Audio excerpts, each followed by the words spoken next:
San Diego's I Hate Mondays killer has been denied parole for the 7th time. Winjing, kembali lagi di channel Paparika. Buat lu yang masih pengangguran dan pengen punya penghasilan, kerja anjing. Kali ini admin CNDY akan menceritakan kisah tentang penembakan massal di sekolah dasar yang dilakukan oleh Brenda Spencer. Remaja yang pada saat itu berusia 16 tahun. Dan dia melakukan hal itu hanya gara-gara dia tidak suka hari Senin. Brenda Spencer, atau kita sebut saja si Kampang. Jadi si Kampang Bedebah ini lahir tanggal 3 April 1962 di San Diego, California. Si Kampang ini tinggal bersama ayahnya yang kasar dan dingin. Ibunya telah meninggalkan mereka sejak lama. Ayahnya bekerja sebagai gig work. Kalau di Indonesia kita nyebutnya kerja serabutan. Bahasa kasarnya nguli batu. Saking sibuknya nguli batu, dia tidak pernah peduli pada kondisi mental anaknya. Di rumahnya sendiri, si Kampang tidak punya kamar. Ia tidur di lantai ruang tamu, di atas kasur tipis berdebu, rumahnya kotor kayak kandang babi, penuh dengan sampah, dan kaca jendela yang kotor. Kotor karena ada tai burung kuntul yang tak pernah dibersihkan. Wek, jorok banget nih keluarga. Alih-alih memberi cinta dan perhatian, sang ayah justru memberi hadiah Natal yang aneh kepada si Kampang, yang diketahui sedang menderita penyakit mental gangguan Major Depressive Disorder, atau bahasa sederhananya yaitu depresi. Bahasa gaulnya cegil, atau bahasa kasarnya gendeng. Si ayah memberi hadiah Natal sebuah senapan semi-otomatis kaliber 22 jenis Ruger dan 500 peluru. Anak ulang tahun bukannya dibeliin kue, malah dibeliin senapan. Ini anak sama bapak sama-sama tolol emang. Brenda atau si Kampang ini sekolah di Grover Cleveland Elementary School, San Diego, California. Gila, pakai bahasa Inggris mulu. Jadi kesemutan lidah gue. Di sekolahan, si Kampang ini sudah beberapa kali menunjukkan tanda-tanda gangguan mental. Ia sering menulis catatan gelap, menggambar ijazah Pak Jokowi, dan melepaskan harimau di dalam kelas. Enggak. Yang tentang ijazah sama harimau tadi bercanda. Dia pernah ditangkap karena menembak kaca sekolah dengan senapan angin, tapi dilepaskan karena masih di bawah umur. Saat dibawa ke psikolog, hasil tes menunjukkan bahwa si Kampang adalah seseorang yang sangat depresi dan berpotensi melakukan kekerasan besar, tapi tidak ada yang mengambil tindakan serius. Sekolah pun menganggap si Kampang hanya anak aneh yang pemurung. Mereka tak tahu, hari berdarah itu sudah semakin dekat. Eladalah, pihak sekolahnya malah ikut-ikutan kocak kayak bapaknya si Kampang. Pada hari Senin, tanggal 29 Januari 1979, pukul 8 pagi di Grover Cleveland Elementary School, San Diego, anak-anak mulai berdatangan. Kan, kesemutan lagi lidah gue. Kira-kira ada jasa pijat lidah gak ya?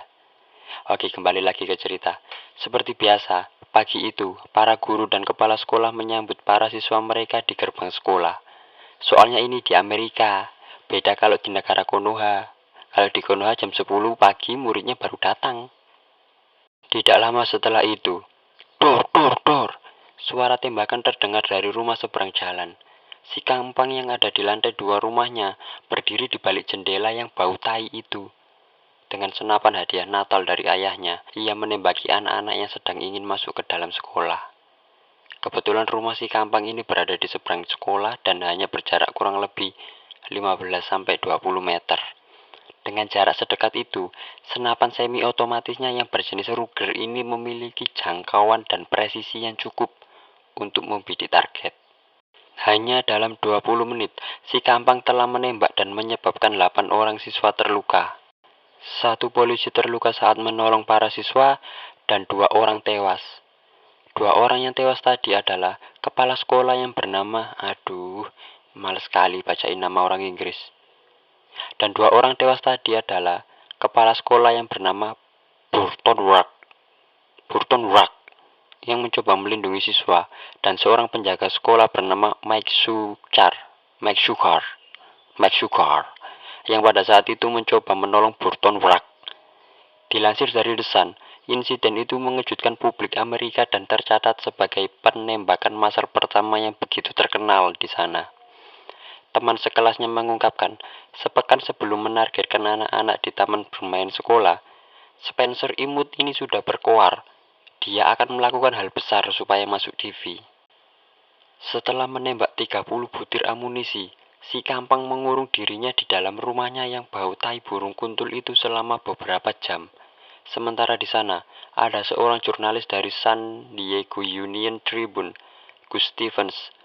Gus Stevens yang awalnya hendak menanyakan tetangga Spencer mengenai penembakan massal yang terjadi, tetapi dia tidak sengaja memencet nomor telepon rumah si Kampang, yang langsung diangkat oleh si Kampang sendiri. Sadar bahwa teleponnya diangkat oleh si Kampang, akhirnya si jurnalis bertanya, "Kenapa kamu melakukan ini semua?" Dan si Kampang menjawab, "Saya tidak suka hari Senin. Saya melakukan ini semua agar hari Senin saya menjadi lebih seru." Hanya gara-gara dia tidak suka hari Senin dia rela membunuh orang. Hanya gara-gara hari Senin tidak suka rela dia membunuh orang. Hanya gara-gara dia tidak rela suka hari Senin membunuh orang. Apaan sih mulut gue? Gak bisa diajak koordinasi. Setelah hampir 7 jam dikepung, akhirnya si Kampang menyerah. Tetapi tidak dengan tangisan atau penyesalan. Dia menyerah karena syarat yang diajukan ke kepolisian ditepati, yaitu ia meminta 1 buah Burger King. Polisi Amerika nggak ada effort sama sekali. Modal Burger King doang. Setelah menghabiskan Burger King-nya, si Kampang pun langsung keluar dari dalam rumah yang bau tai burung kuntul itu. Pada 4 April 1980, Brenda Spencer, a.k.a. si Kampang, akhirnya diadili sebagai orang dewasa. Ia mengaku bersalah atas 2 tuduhan pembunuhan tingkat pertama dan 1 tuduhan penyerangan dengan senjata mematikan. Tepat sehari setelah ulang tahunnya.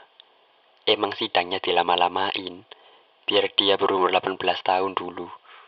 Bisa aja nih pengadilan Amerika. Ia dijatuhi hukuman 25 tahun penjara hingga seumur hidup dan mempunyai kesempatan untuk mengajukan pembebasan bersyarat. Peluang untuk mendapatkan pembebasan bersyarat muncul pertama kali pada 1993 sesuai ketentuan hukum namun ditolak. Brenda Spencer telah mengajukan permohonan pembebasan bersyarat sebanyak 6 kali. Namun semuanya berakhir dengan penolakan. Penolakan terakhir terjadi pada 21 Februari 2025 kemarin. Setelah penolakan pada Februari 2025, dia masih memiliki kesempatan berikutnya untuk mengajukan permohonan kembali pada tahun 2028. Si Kampang ini transformasinya lumayan signifikan ya. Dari pertama kali dia di penjara itu masih imut, mungil-mungil gitu. Sekarang udah segede gaban. Kira-kira kalau si Kampang ini tahun 2028 dibebaskan, ada yang mau jadi suaminya gak? Pelajaran yang bisa kita ambil dari kasus Brenda Spencer ini adalah jangan pernah memberi kado yang aneh-aneh kepada anak saat ulang tahunnya. Jadi di saat ulang tahun anak, cukup satu aja yang kalian lakukan, yaitu pura-pura lupa. Terima kasih telah menonton video ini sampai akhir. Jangan lupa like, comment, subscribe, dan semoga hari-harimu Senin terus.